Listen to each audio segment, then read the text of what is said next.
Yo, what's happening, everybody? Welcome in to a brand new edition of Snaps, your new favorite daily college football show. We are here on the Volume Sports YouTube channel. Go ahead and like it and subscribe to the channel.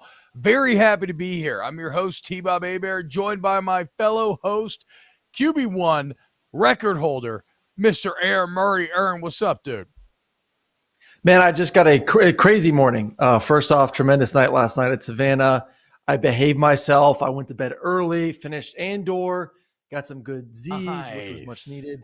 And then as soon as I landed today, I get that email from ESPN saying, your game has been changed from Saturday to Thursday night. I had the South Carolina game. So I'm kind of pumped, man. Thursday night, get my game on, and then I get to sit back and watch football all day Saturday. So I don't hate the Thursday night action. I kind of like it. Yeah, it's great. It makes a ton of sense. It's kind of like when I get over the anger of what is lost in not having Death Valley at night against Tennessee in a couple Saturdays. If LSU manages to win that game, it is going to set up for a fantastic Saturday night and Saturday afternoon. Well, I'll be done with work, be getting ready, do a little snaps after dark, straight kicking in the office, not having to, getting to really watch the afternoon night slate instead of having to freaking watch LSU New Mexico while USC's in the corner of my eye, just pissing me off.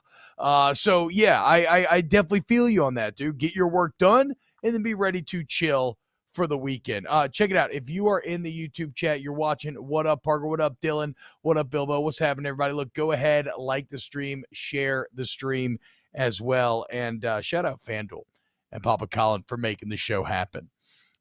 Coming up today. Oh, and by the way, I should agree with you. Big shout out to FanDuel for paying for my date tonight. Got that money that we made this weekend. Yes. That's right. Sharing out once a week during the season gets a little bit tough, but when you win some money on FanDuel, got to take the pregnant wife out for a little dinner. So. Yeah, Aaron Murray's Auburn Mizzou under the lock of the century pays big. Now Mama Bear gets a nice little bottle of wine. Well, I guess actually no, she can have a glass, but whatever. She gets whatever. She gets treated to a nice meal, whatever delicious, expensive food that she wants. Yes, Dylan, happy wife, happy life. Very, very wise. And you're right, Aaron. The vibes are immaculate today. I don't know about what it's been like in Georgia. You had a sweater on earlier, so I assume it's been kind of nice. It was like 100 degrees here again yesterday. So imagine my surprise when I wake up this morning and it's 65, dog. We're talking 85 high with no humidity, okay? An official dollop of fall in the Baton Rouge air. I've been jamming my Meg Ryan Spotify playlist all day. I am feeling good. I'm going to watch some Auburn film tonight. See how I feel about that D-line, get kind of ready for Saturday. So, yes, the vibes are immaculate. And you watched Andor episode 3. You're back on board with Andor fully, which I love. And, well, I'm excited to see where this journey goes. Okay, so check it out this weekend. And by the way, yes, Aaron is 8-4 right now, 2-1 every single week. He is breaking Las Vegas right now. So to continue to watch and support our Friday Best Bets videos, and Aaron Murray will make you money. Okay, so check it out. Today, we're going to do a couple of things. First off, we're going to ask 5 big college football questions right now, and they are as follows. Who has the higher offensive ceiling out of the Dragons, Alabama or UGA? And then, is Tennessee out of the East after the big win the other day? Are they a legit contender? When you look out in the West, has Max Johnson fixed that Texas A&M Aggie offense? Will Steve Sarkisian ever bring Texas back? Is Oklahoma's loss a small problem or a death sentence? And then we'll give you our 5 most hated rivals, okay? Brian Burge, what's up? Welcome, Parker. What's going on? Derek Thompson, what's happening, man? Derek says, Aaron won me some cash. Hell yes, dude. More money coming this weekend. Let's start, Aaron, with a topic that is very near and dear to your heart. As you seek to become the very dragon upon which you have fought for so many years, I already warned you of your doom, but we don't need to go down that road. You are seeking to topple the Crimson Emperor in Alabama. And look, Dabo showed it can be done on a 1-year sample size, but you seek something greater. You seek regime change. You want to completely supplant Saban and put Smart atop the throne. In order to do that, Well, you're going to need to prove to be better. So it does beg the question, Aaron Murray, when you look at this Georgia offense and you look at this Alabama offense, who, by the way, look at the numbers. Both teams rank first in basically everything once again. It's every freaking year.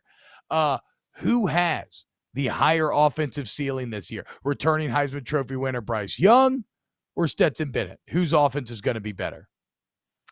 I think Georgia's is going to be better. And if we want to just break it down by category right now and go from position by position on both offenses, let's do it. Let's just go. I mean, this way we can kind of go for a true comparison here. Quarterback wise, while I love Stetson, Bryce Young's a Heisman Trophy winner from last year. So I give the edge to Alabama in that category. Love Stetson. Stetson is one of the top quarterbacks in the SEC, but Bryce has a big fancy trophy and is a chance to be a first-round draft pick. So give the edge to Alabama there. Running backs, I'll give the edge to Alabama once again. I love Gibbs. I love McClellan. Both those guys are tremendous. I think Georgia's backs are good. I think they're average runners. I like them more out of the backfield as catchers than I do as the traditional running back role. So there we go. Alabama's up 2-0.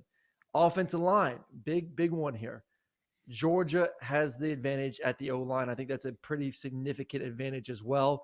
Receivers, Georgia has the edge at receivers, which is something that is rare. Alabama has been known, especially the past 5 to 7 years, of having some of the best receivers in America.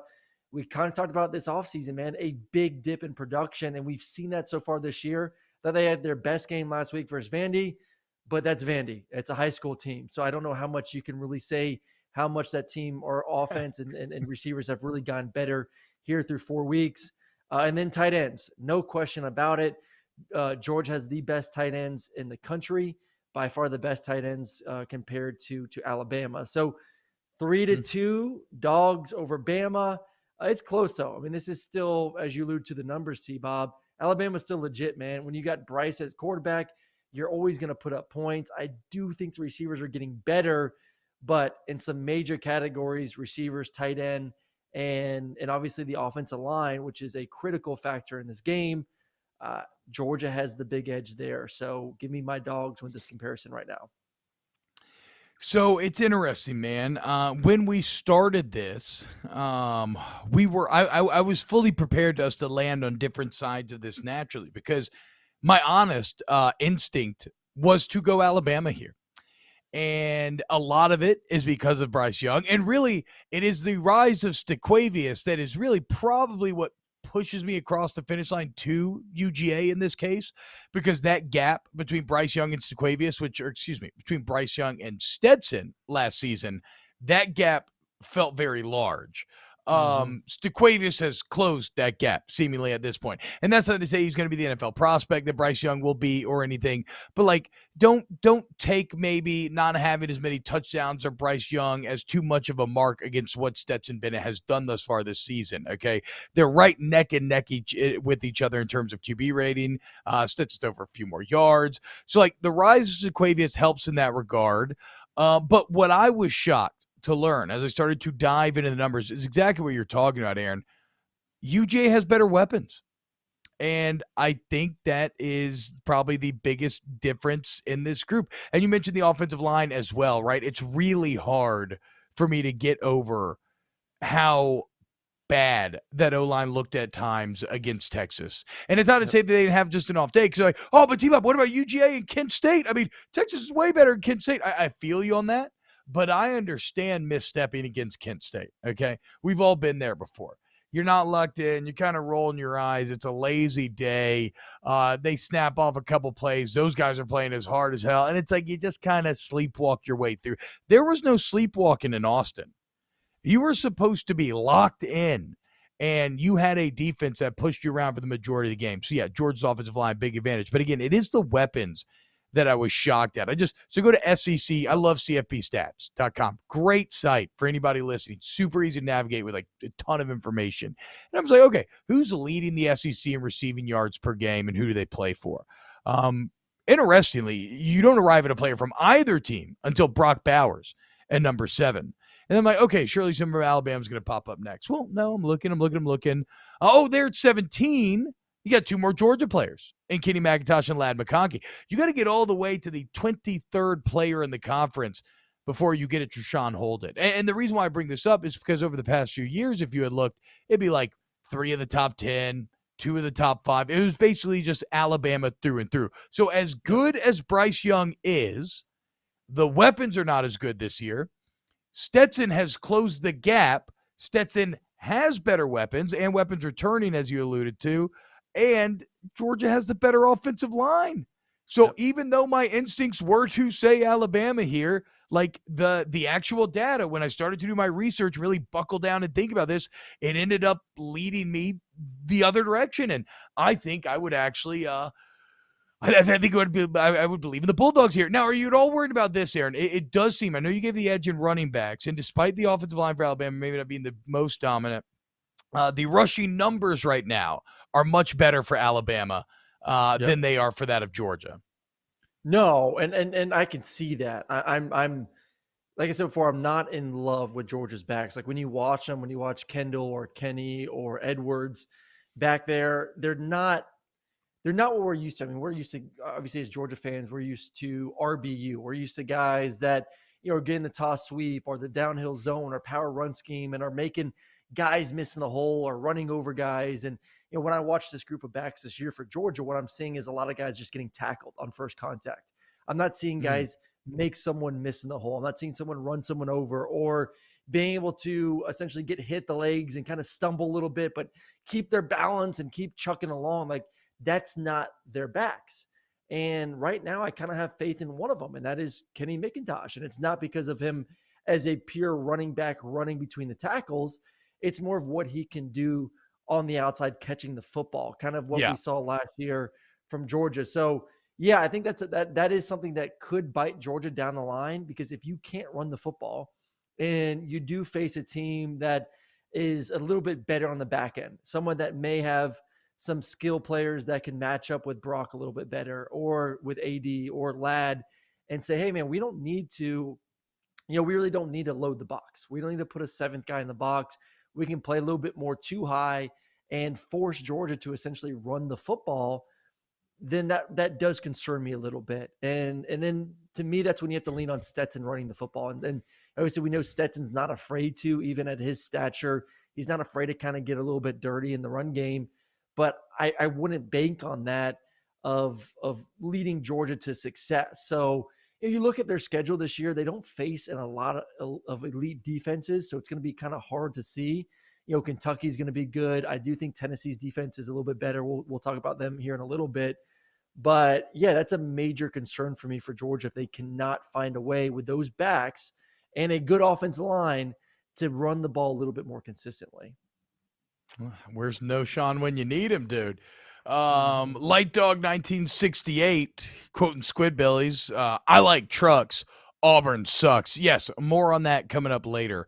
Light Dog, do not worry about that.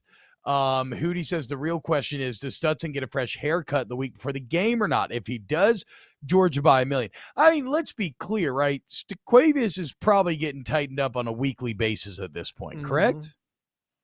I mean, yeah, like does Georgia have did they do they have it like in the building? Did they go straight Alabama style? They do have it in the building. Yes, they do. Wow. Classic. I mean, if you're not doomed to become the very monster that you hate, I mean, Jesus Christ. I'm glad I'm at least doing the show with you here before you fully have borne your wings and taken up residence in some freaking cave full of gold. At least I get you when you're still on the come up. I haven't worn this on the show yet. I make sure I take it off before we go, but it is getting a little bit nippy. Like you said, the fall's in the air. I got to put some jackets on. Just jacket off for now. Okay. And we're going to continue the show. Is Tennessee a legit contender? Question number 2 of our 5 big questions of the day. Shout out to all the Vols fans. Man, I know y'all have had just a fantastic time recently. So I follow a lot of Tennessee people on Twitter because I've gotten into it with Tennessee Twitter before over baseball and other shit. But so whatever. So I saw their reaction to Saturday. And like, I remember reading tweets when we got done at like 2 a.m. There's one dude, Grit Knox, and he's like, I can't sleep. And that is one of the greatest feelings. Again, when you're outperforming expectations, when you're a program on the rise after so much bad, you're now finally getting a taste of that good. And after a decade and a half of kind of wandering the wilderness, yes, these Tennessee fans are beside themselves, and it's awesome. And because we are a sports show, we have to say, well, screw all that. I don't care about any of that. Can you win a championship? Answer the question, Aaron Murray. Is Tennessee a contender? Yes, I do think Tennessee is a contender. I think they have the makings of a championship football team this year. I think they have. I said beginning of the year that I thought LSU had the best group of receivers. I'm going back on that now. I think Tennessee right now has the best group of receivers in the SEC, and honestly, they may have the best group of receivers in the country. When you look at what Tillman's done, if you really watch what Hyatt has been to this offense this year and how much he has improved from last year. McCoy got much more involved in the game last week with Cedric out with an injury. You know, he's talented. The coaching staff was loving what he was doing to the first game of the season. They just weren't getting him enough touches. So now all of a sudden you have three legitimate number one receivers on that roster, maybe the number one receiver in the SEC, along with Hendon Hooker, who is kind of working his way to possibly being the number one quarterback in the SEC. Yep. I think their offensive line is great. I think Jabari at running back is a really good addition as well. They got some good tight ends. Like, there isn't a weakness on that offense. There really isn't. I mean, from top to bottom, you can't say, hey, man, this is how you stop Tennessee in the offense. It's going to have to be, you know, Hendon having a bad day, essentially, for you to kind of slow them down. So good luck to defenses. I do worry about slowing them down. And then Tennessee on the defensive side of the football, I said this about Ole Miss last year, comparing Tennessee to Ole Miss. Ole Miss's defense got better last year from 2 years ago to last year. We knew the offense was going to be good. Can the defense just get a little bit better? They did. And then all of a sudden, Ole Miss was a 10-win team. Tennessee was giving up 29 points per game last year. Can they get down to around 24 or 25 points per game, which I think they can. And if they can do that, you're talking about a legitimate contender based on what we know this offense can do. So I like their defense, man. Omari Thomas up front, Tyler Barron, the way they move him around, especially on third downs, and their speed package is absolutely tremendous. So yeah, I'm kind of sipping the Tennessee Kool-Aid a little bit right now. I actually really like that Ole Miss comp because we'll talk about this Tennessee defense in a second. Bilbo Baggins firmly with his purple and gold glasses on says LSU's going to get 3 picks with at least 1 pick six when they play Tennessee. I don't think so. Hootie says, I love the SEC shorts of Tennessee this week, which if you haven't seen is absolutely fantastic as Tennessee for the first time since seemingly the early 2000s gets back into the top 10 room. Here's and then Manuel Souza says LSU and their fans will learn about Tennessee defense the hard way. Well, that is the question because when I look at Tennessee as a contender, Aaron, first off, I have to say, okay, what do we mean by contender? And I'm saying I'm guessing that we mean by winning a championship. And yes. I love Tennessee's offense. Tennessee's offense is championship good. Like we said, I don't think anybody is capable of stopping Tennessee's offense. I think you have to hope to contain them. Like, if you hold them to the 20s, I feel like that's a win. Now, we saw Pittsburgh get pretty close to that, but I feel like that's going to be a win this year as well because I think this offense is going to keep getting better after that Pittsburgh game. And when you look thus far, it's not like it's come against bad teams. Like, they played a nice schedule. They've done it in big games, in big moments.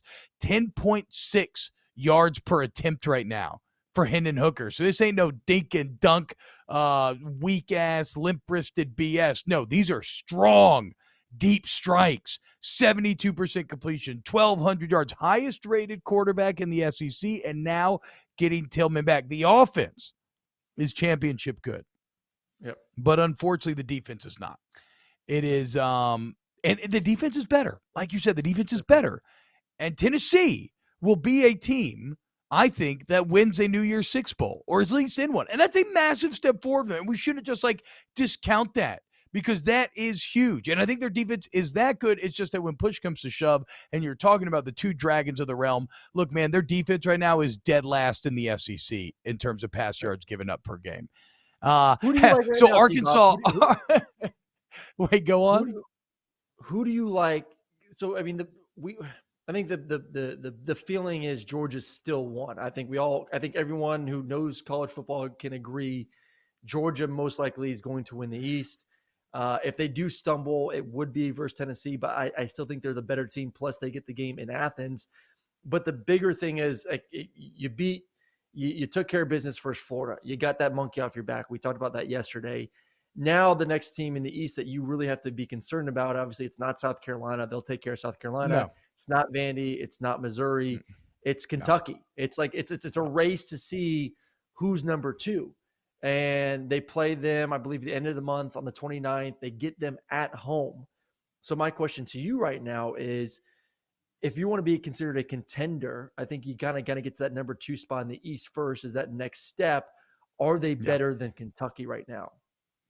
Well, I mean, honestly, Aaron, though, if you want to be a contender, you got to get to the Georgia-Alabama level, right?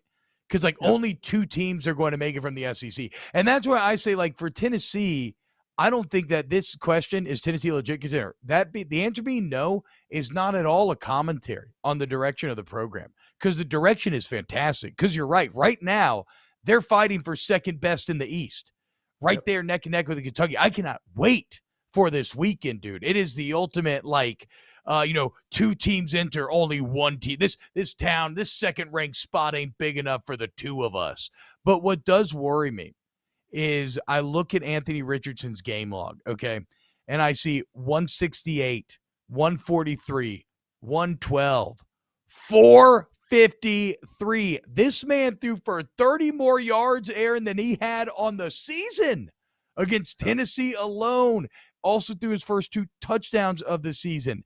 And when you're talking about guys like Stequavius and Bryce and even Will Levis, that's a red flag, and that's going to hold you back. So that's why they're not a contender, but it's not a commentary on them. They're still awesome. I think they win it. They play for a New Year's Six Bowl. If they win, not only will they have their first major bowl win in a while, but they'll finish in the top 10. And that is a hell of a year for this Tennessee team, dude. All right. Something near and dear to your heart. So now that we've solved the Tennessee problem world, let's talk about the Texas A&M Aggies. As our wonderful producer, Brian Brumley, has asked us a very simple question here. Has Max Johnson fixed the Texas A&M offense, Aaron Murray? Yes and no. I think the addition of Max has fixed a major hole in the offense. That's the quarterback spot, which is a pretty big damn hole. If you don't have a quarterback that fits the system, you're going to be in trouble. And he just fits what they're trying to do. One, he takes care of the football. He's a better thrower. And for those who watched the game this past weekend versus Arkansas, and it's kind of watched him even last year back at LSU, the dude can run. And he can get out of some really tight situations with his legs to be able to get first downs, to extend plays, throw us well on the run. So I think he does everything good. Is he elite right now? No, but he's a better option than what they've had. And we've said it a bajillion times on the show. So yes, their offense is better because Max Johnson is the one making the call. Their offense is obviously a lot worse now that Anaya Smith is out for the season. And you're talking about a team that we put a lot of pressure on the quarterback. We put a lot of pressure on the quarterback, T-Bob, but the receivers at A&M right now are just – they're not elite. And when you lose your best one, and all of a sudden you're going to have to put all the pressure on a freshman and Evan Stewart, that worries me about this offense a little bit. So that's why I'm kind of yes, huge addition with him at quarterback, but huge minus now that you're essentially your best player on offense is out for the rest of the season. Yeah, man. Look, I think that there is, Aaron, a difference, right, in improving a shitty situation and fixing the underlying kind of fundamental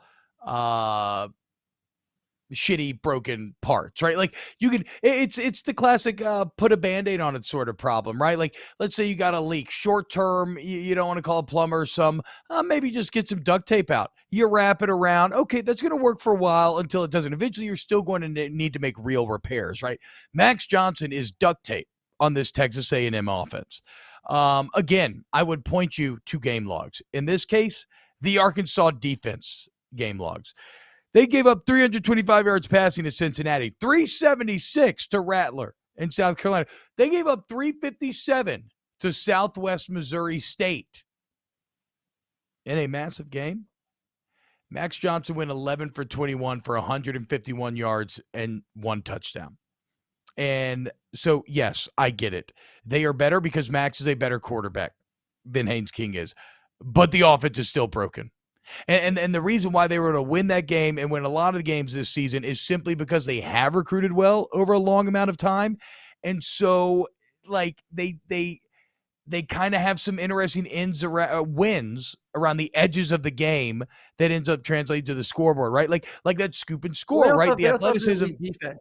They also have an elite yes, defense. So help me out there, because I'm kind of like, they seem really good in the secondary. At time, the defensive line looks so intimidating, but I'm still struggling to kind of square the circle of how App State pushed them around.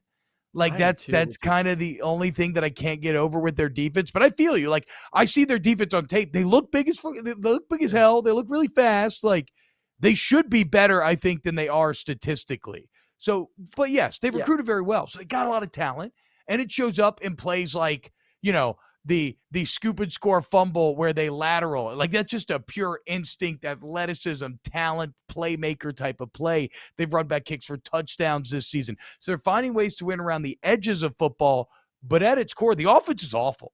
Like, the offense is just awful. The guards are not very good. The scheme they put them in is not very good. Like, some of this gap scheme, pass protection stuff they're doing is so hard for these guards trying to pull and remain on these islands. Like, and it's very old. Like, maybe it worked more back in the day when you were constantly running counter and power and teams had to respect it. But now it feels like these guys are just getting upfield and these guards are just lost in space. So it's just danger, Will Robinson. It's just, I don't know, man. I'm still kind of the opinion that Fisher remains a solid CEO, but I don't know, man. I think it would behoove him to maybe bring in a new hotshot young OC, dude. No, I think he should too, especially with the talent that they have on the roster and the talent that they've recruited to for the past few years. Like, bring in someone that can modernize this offense. There we go. And kind of bring it to what 2022 football looks like in 2023 and beyond. And you just don't see that. Like, when they line up and play, it's a lot of just get lined up and go. I don't see the motions and shifts and moving personnel into unique positions to create leverage and to create matchups. It's kind of like, this is what we have, and we're just going to play ball. And that just doesn't work anymore in today's game, or it's not going to work at the rate where you're going to be able to score 30, 40 points to compete against some of the elite offenses that you're going to face. But, flip it over, they do have an elite defense. You kind of hit on some points. I love their linebackers. Chris Russell, number 24, is an absolute stud. Damani Richardson on the back end. They're big, they're fast, they run, they tackle well in space. Like, their defense, while they may have gotten pushed around versus App State, only gave up 17 points to App State. They had a shutout in week 1. They only gave up 9 points to Miami.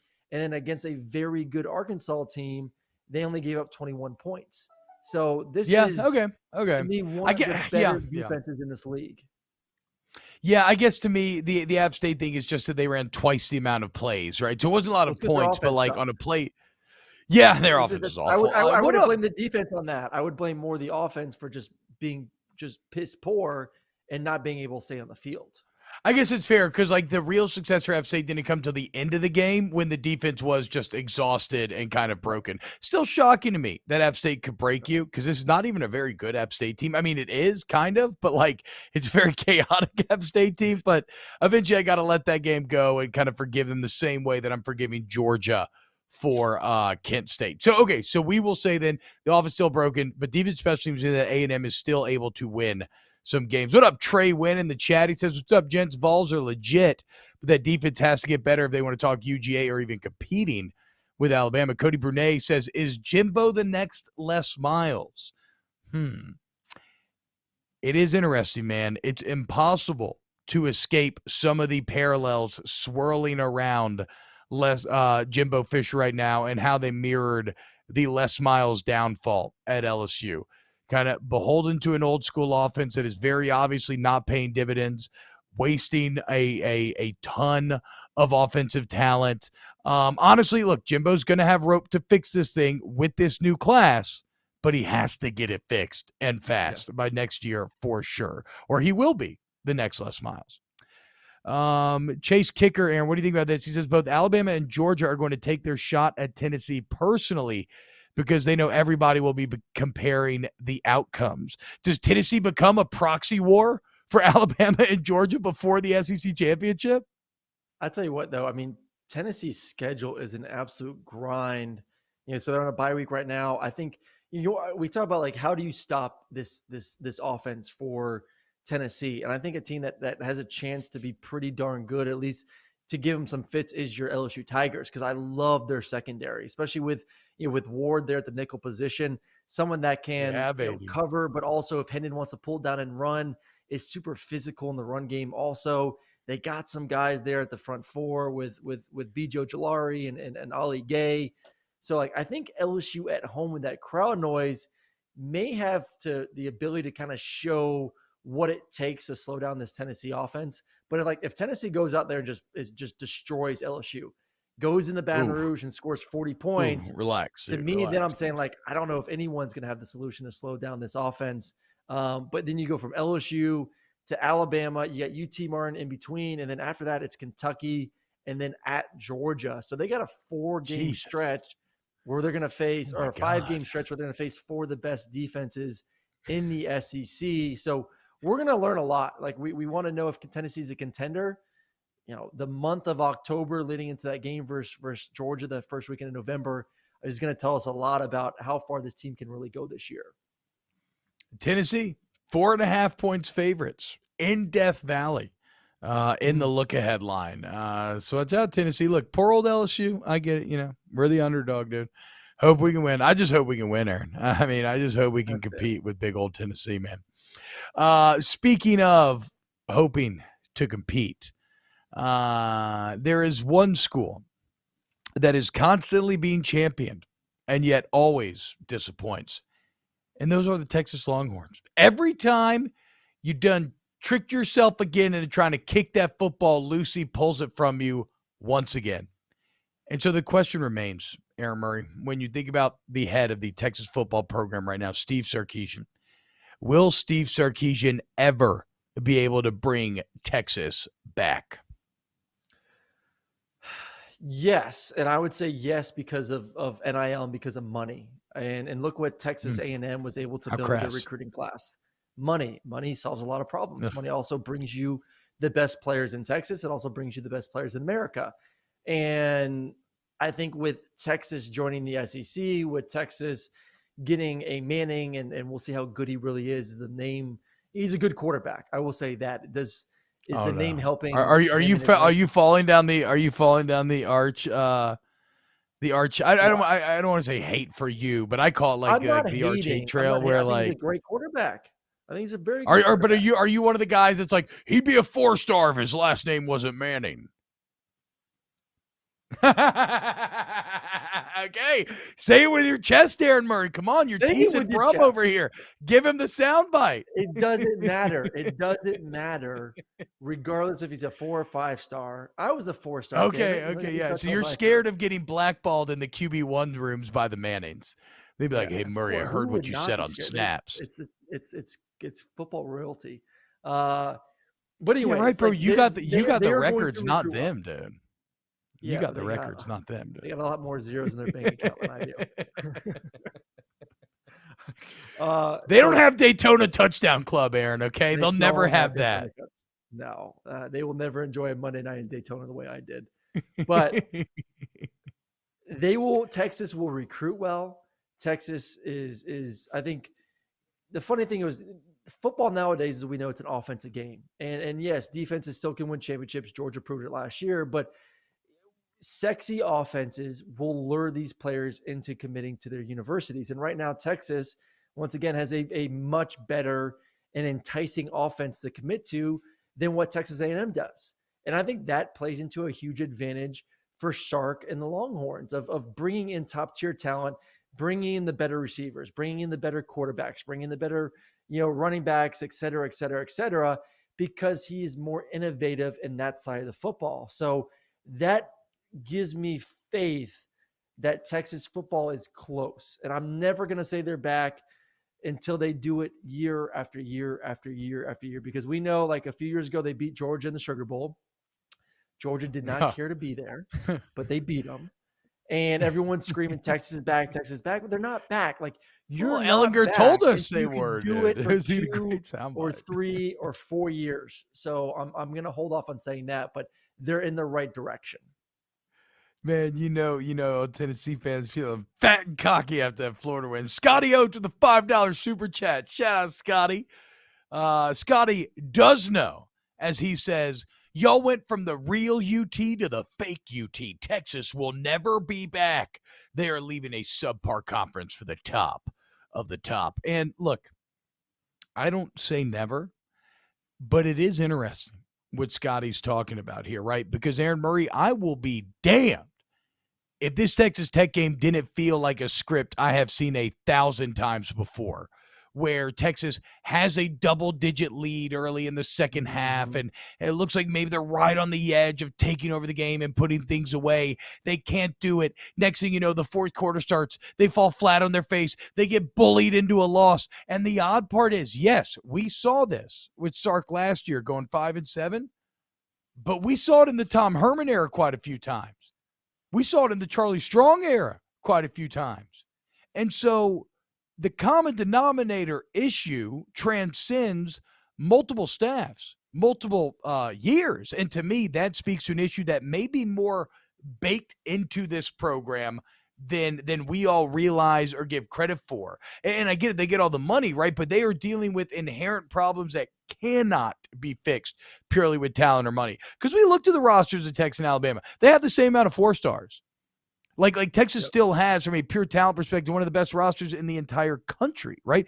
There is something up with that program where they're just not able to get the most out of him. And again, this is not to say that it's an impossible puzzle to solve, but I do think that sort of transcendent disappointment that transcends multiple errors, that speaks to a problem that needs time.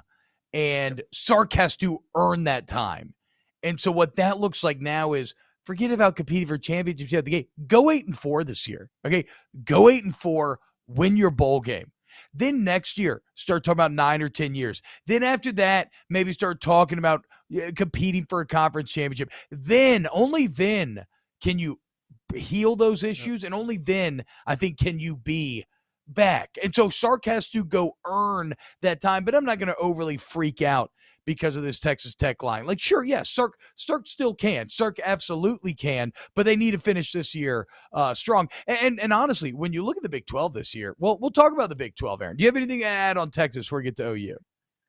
No, well, it's you talk about getting to 8-4, and that's a lot easier said than done. I mean, we talked about yesterday on the show, but the Big 12 is legit, man. The Big 12 is why it may not be the best conference in America. It may be the most competitive conference when it comes to any team being able to be any team on any given weekend. I mean, I think Texas could be any team in the conference. I think Oklahoma can. I think Oklahoma State can. I think Baylor and Kansas State and Texas Tech and Kansas are all showing us that they are very capable teams to make a deep run inside that conference. So saying right now a team that's 2-2 is going to go 8-4, that's going to be a grind when they have games against Oklahoma State, at Oklahoma State, at Kansas State, at Kansas, and then versus TCU and versus Baylor down the stretch, man. I think if you do go 8-4, if you're a Texas fan, you feel really good about that, because I'm kind of seeing 7-5 right now. No, I am too, but that's not good enough, is what I'm saying. Like, that's not going to earn Sark the rope that he needs. And question number 5, is Oklahoma's loss a small problem or a big problem? Look, I'll say this. It's obviously a big problem as far as their playoff hopes go, right? Because it proves to me that they are not a playoff team. I still think this is a top 25 college football team, firmly ranked in the teens. That's a solid program, but just what you talked about, Aaron. I can't sit here and say I think they're outright better than Oklahoma State, Texas Tech, Baylor, Kansas. And Bilbo in the chat calls the Big 12 the most mid conference in the country. But guess what, man? There's a role for mids, okay? Mids are great. Maybe you want to roll like volume blunts or joints or something, right? You don't want to use very good marijuana in that. No, it's okay, man. You can still have a lot of fun with mids, and mids can still be relatively strong. And to me, while there are no superpowers, there are no like white rhinos or like AK-47 purple cushion there. It's a lot of you're not getting a lot of seeds. Okay, not a lot of teams. It's a strong, consistent conference top to bottom. No superpowers, but everybody's pretty solid. And as far as the conference goes, I love that. But it does mean that Oklahoma is not a playoff team. No, I don't think Oklahoma's a playoff team right now. I think, it was concerning watching the defense last week, and we have to remember it's year one. So like we were like, oh, they got Venables, and this defense is all of a sudden just going to turn into this juggernaut inside that conference. And I don't think they're going to perform as poorly as they did versus Kansas State.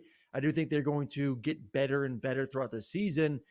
But once again, when you look at the conference and you look at the depth, the one thing that concerns me, while it may be a very fun and entertaining season for fans of the Big 12, because every weekend there's going to be great matchups. Every weekend you're going to have upsets like we saw this past weekend with Texas Tech over Texas and Kansas State beating Oklahoma.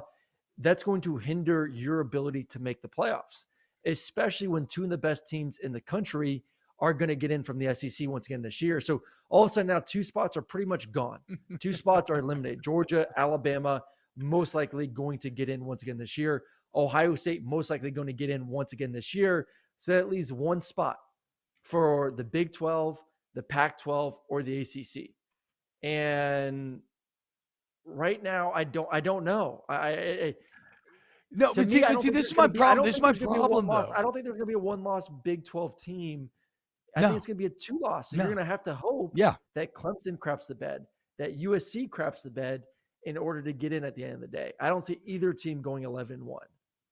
So this is my problem, though, is that's why we need to expand the playoff, okay? Because the Big 12 should be celebrated this season because there are no shitty teams.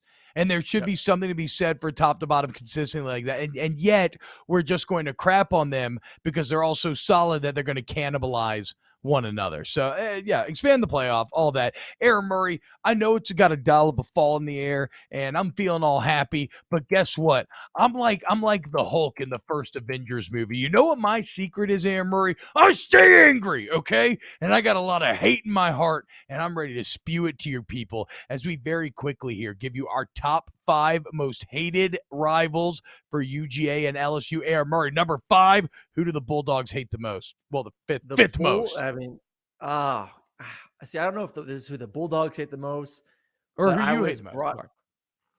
And hate's a strong word, but who I disdain the most. I have to be somewhat politically correct because I do cover these teams in the SEC on the weekend. Weekends.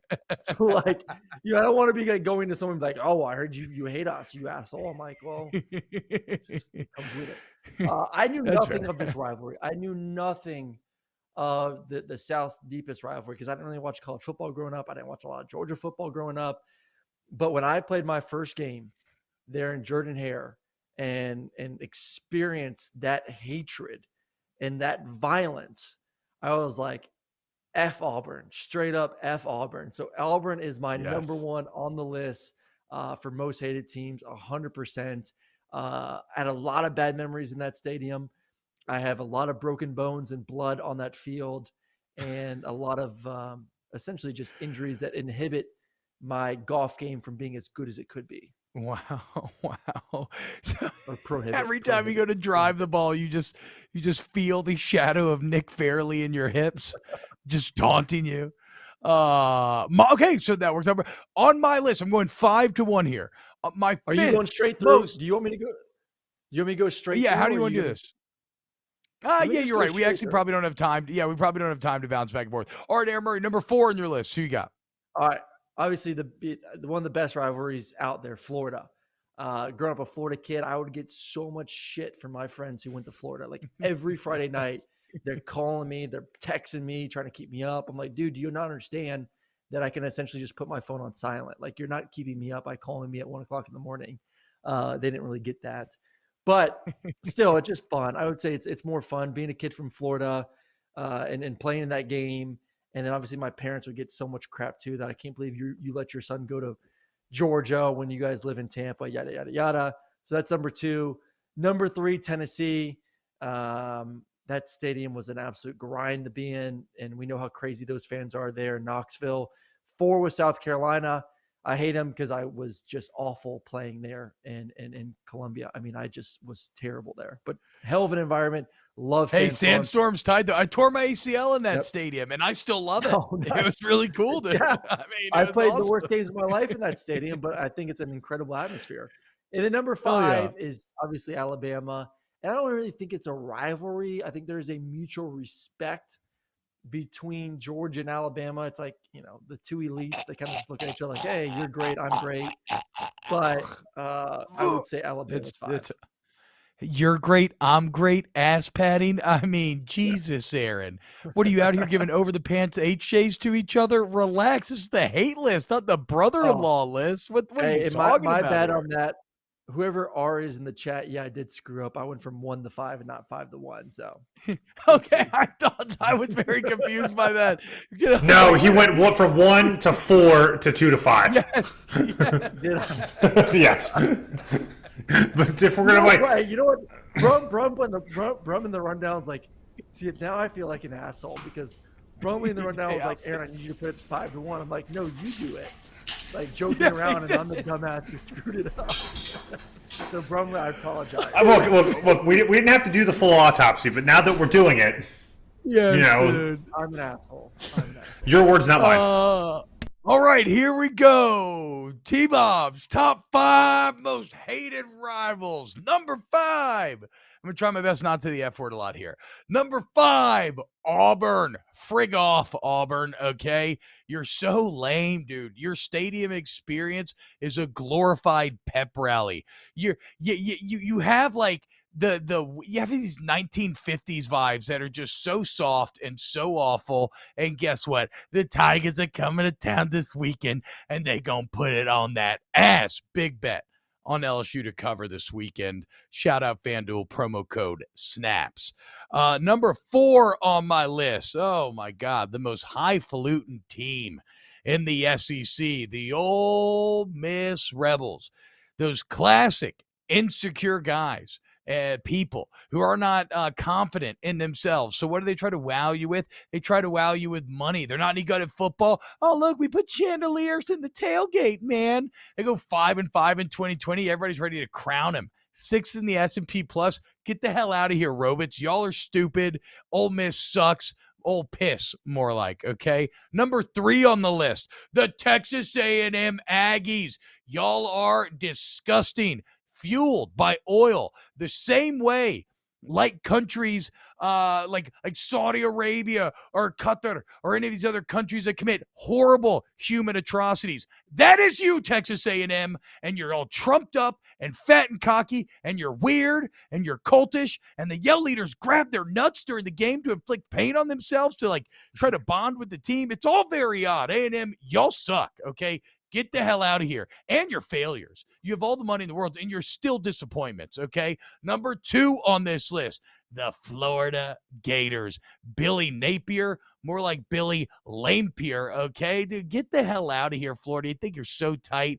You're so trashy with your concrete jungle of a campus, your disgusting jean short usage. I mean, the amount of meth-riddled teeth that I see in the swamp on any given Saturday, it's enough you could create a literal anti-meth campaign just by using crowd pictures. It's actually quite impressive in many ways. And get the hell out of here with playing y'all every year. I'm done with Florida. And then number 1 on this list, because obviously, look, man, you know what? This is a personal list. I loathe Alabama. They caused me the worst single defeat of my entire life. The last game I ever played in college, a 21-0 loss in the national championship, despite the fact we had beaten them that year. And I get it. LSU's not on Alabama's level. But guess what? Okay. Things are cyclical. Okay. The rise just sets up the fall. One day you will fall. One day your reign's going to come to an end. And you better believe I'm going to be there to light you on fire and then not even piss on you to put it out. Okay, Alabama?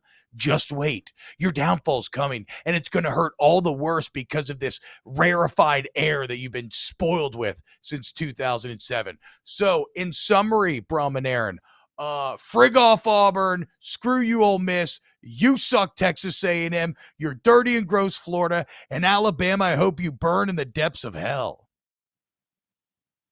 I think that'll do it. Feel good? You feel good? I feel great. I actually feel like I got it. For those who are not watching, T-Bob is 3 shades redder, and sweating his balls. More red. I lost all my tan that I had before we started this show, before football season started.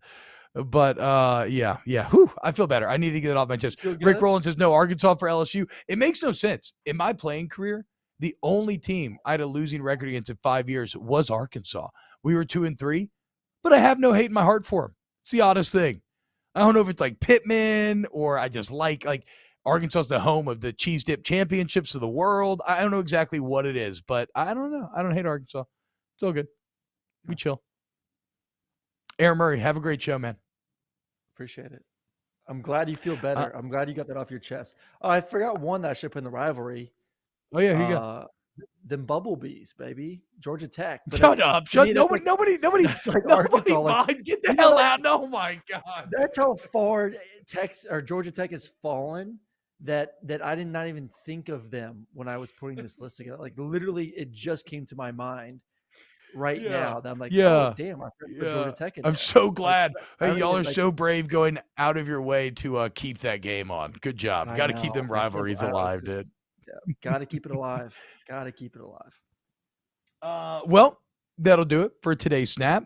Shout out Ryan Brumley. Shout out FanDuel. Promo code SNAPS if you're signing up for the first time. Got a no sweat bet right now. You can bet up to $1,000, and if you lose, you get the money back in free bets to try to win again. Pretty awesome, right?